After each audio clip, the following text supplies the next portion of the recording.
জন্মছকে মঙ্গল গ্রহের যদি কোনো সমস্যা থাকে তাহলে কি করা যেতে পারে জানব। এমনিতেই মঙ্গলের বছর চলছে। মঙ্গল বিভিন্ন রকমভাবে পীড়িত থাকতে পারে, মাঙ্গলিক যোগ অবস্থায় কিংবা মঙ্গল রাহুর অঙ্গারক দোষ, মঙ্গল শনির বিষ যোগ কিংবা মঙ্গল দুস্থানগত, মঙ্গল নিচস্থ। তাহলে মঙ্গলজনিত বিভিন্ন রকমের সমস্যা আমাদের হয়।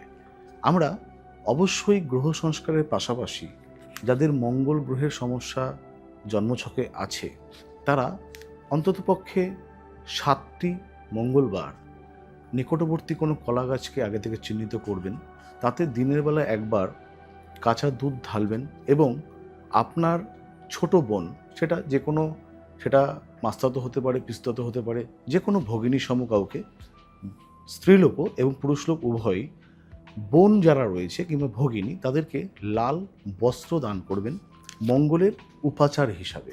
দেখবেন মঙ্গল গ্রহ কিন্তু অত্যন্ত সন্তুষ্টি লাভ করছে। ভালো থাকবেন।